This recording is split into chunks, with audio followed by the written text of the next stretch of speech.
Hey everyone, I'm going to be reviewing this book today, 23 Things They Don't Tell You About Capitalism, um, which is by Ha-Joon Chang. I did a review of one of his other books, Edible Economics, a couple of weeks ago, I think. And this one I've read before, this one I've read a couple of times. It's really, really good. I actually think this is much better than Edible Economics, and Edible Economics is also really good. If you don't know about Ha-Joon Chang, here's something about him. Born in South Korea, #1 international best-selling author Ha-Joon Chang is a specialist in development economics and reader in the political economy of development at the University of Cambridge. I think he's moved to SOAS now.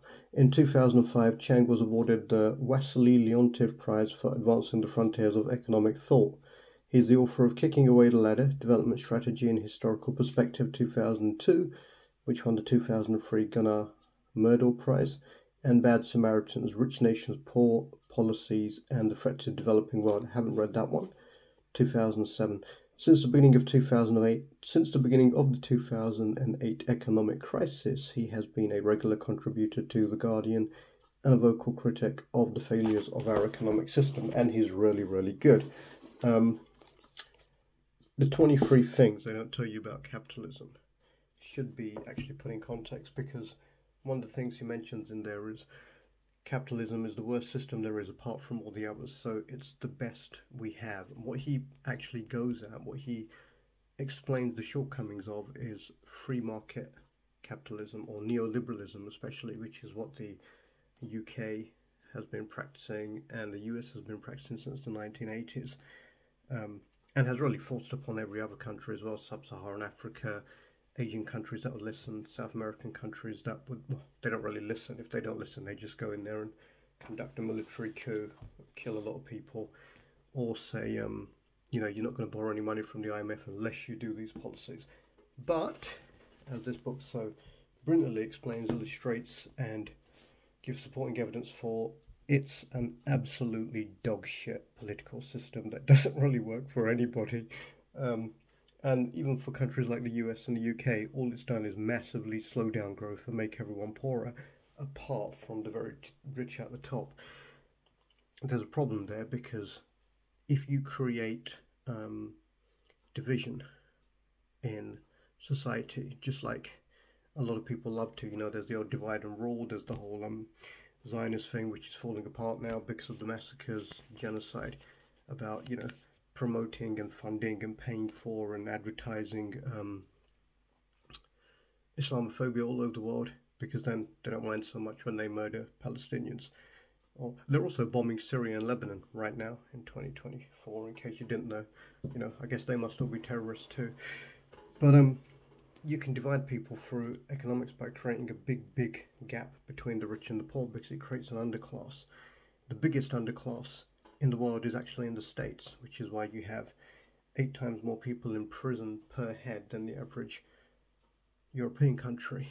And one of the big things this book talks about, which might come as a surprise, it didn't really come as a surprise to me, maybe because I've read lots of books on economics and thought about it a lot, is there's this whole idea in neoliberalism, it's very late, I need more sleep, that a big welfare state is anathema to economic progress.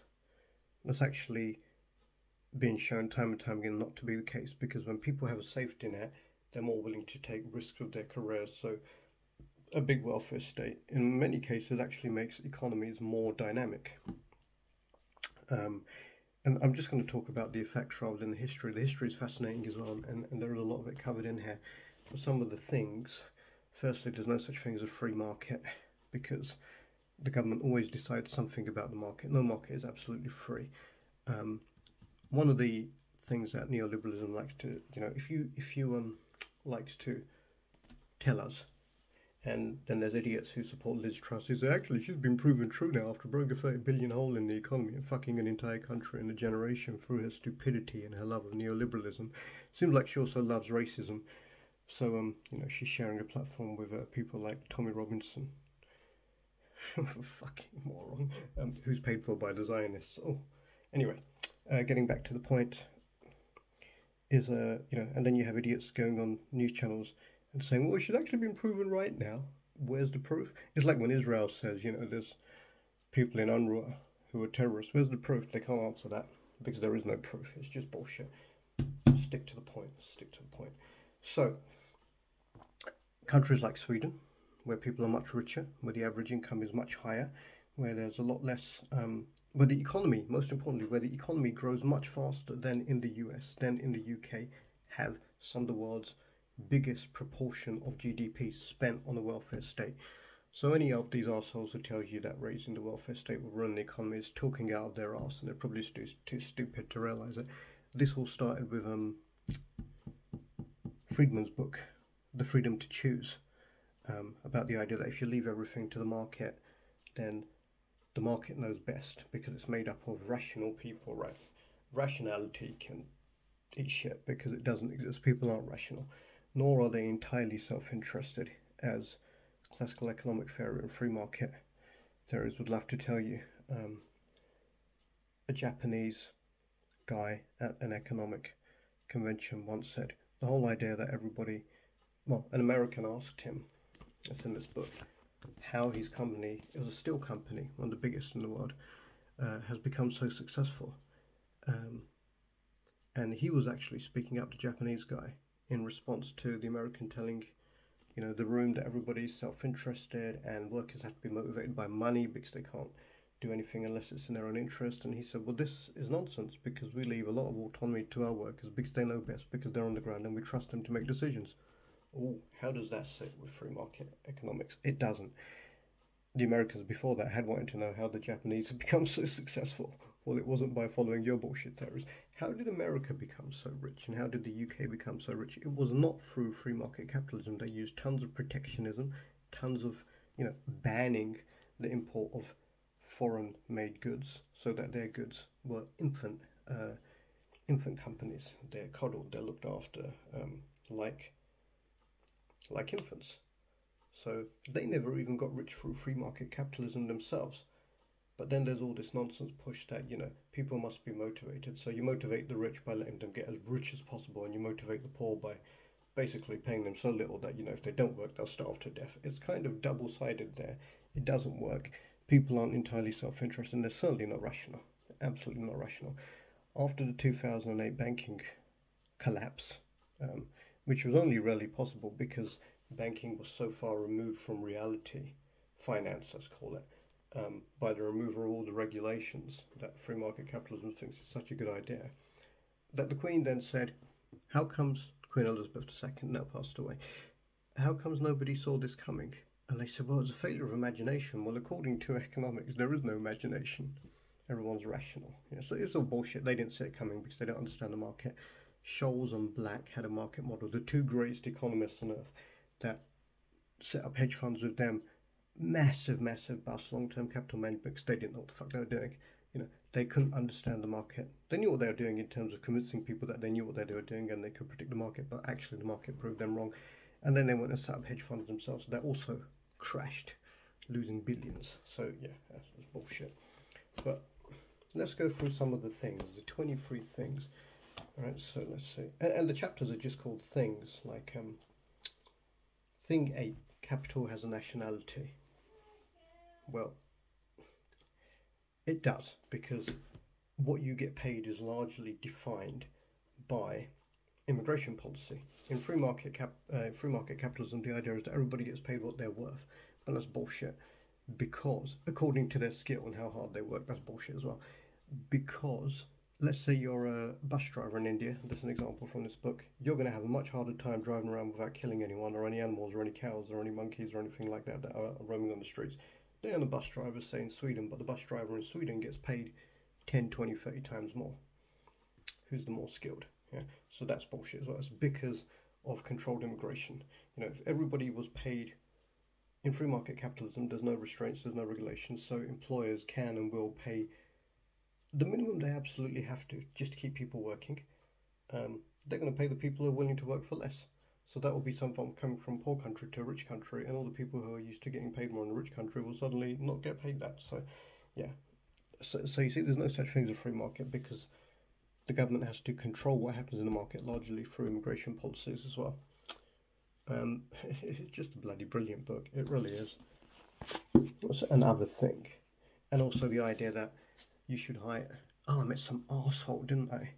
The day before my birthday. Some racist fucking Zionist. He was going on about Boris Johnson was so great because he had the idea of advertising a job all over the world so he could get the best people. And then I questioned him on it, so he changed the topic. And then he spouted some racist bullshit, so I asked him what his sources were. And then because I challenged him too much, he decided I was a fucking Hamas terrorist and started screaming at me. Anyway, so I wrote an article about that.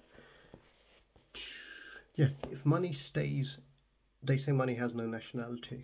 That's part of the things they don't tell you about capitalism. So it can move around the world and get the best resources and attract the best talent, but actually it does have a nationality because you're always more likely to invest in your own country because you just are. You know, people aren't rational, remember?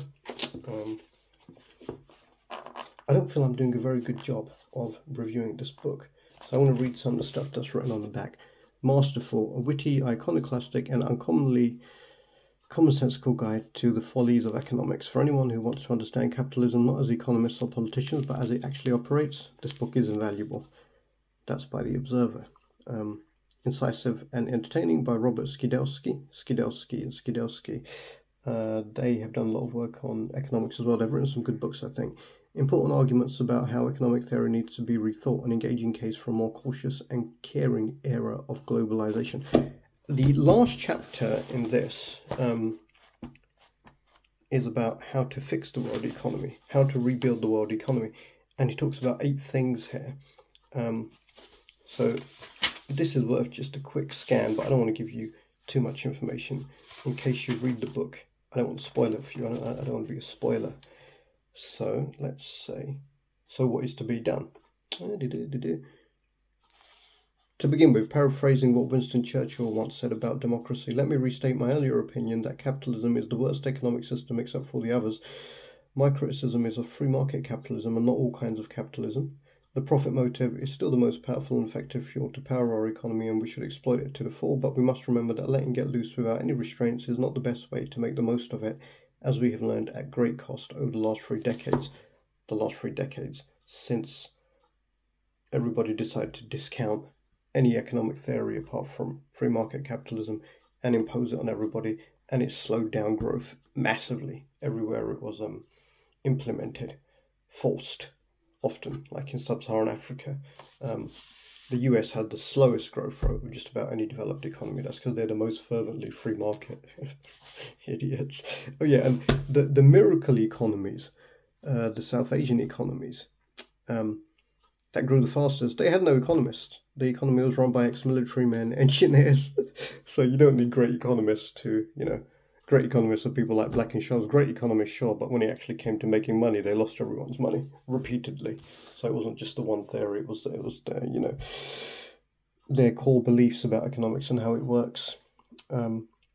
Education is a good one. Education makes a country richer. No, it doesn't. The lowest the lowest university enrollment in the world in developed countries, I think it was Sweden, but some of the highest GDP per head in the world.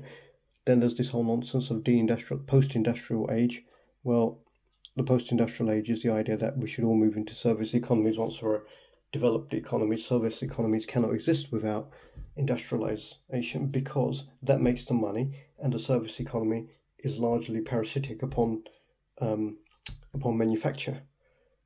People need to be making money and actually need to be rich to pay for all these expensive service providers, which is going down the toilet, by the way, service providers, because of all this shadow work where you go and ask somebody to help you and they say, do it on the app. No, you're paid to fucking do it for me. I'm going to waste my time on the app when I could be spending time with my friends or family or doing other stuff. And then what you get is this theatre effect. So when everybody's getting a degree, even to get the shitty jobs, everybody has to then have a degree. But actually an economy grows by putting people into productive positions, and you don't need a degree to do all of those. But the theatre effect is, let's imagine you're trying to watch a show in the theatre, the person in front stands up, so you stand up, and then eventually everybody's got to stand up, i.e. everybody's got to get a degree, just to be able to see a worse view and be more uncomfortable. I'll leave you to read the book. It's brilliant.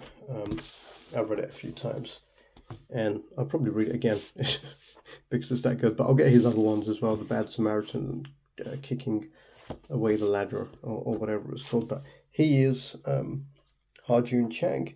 I recommend anything he writes. And you don't have to be interested in economics to say, I'm going to read his books. Just be interested in learning how the world works and why it's going wrong and how to possibly make it better.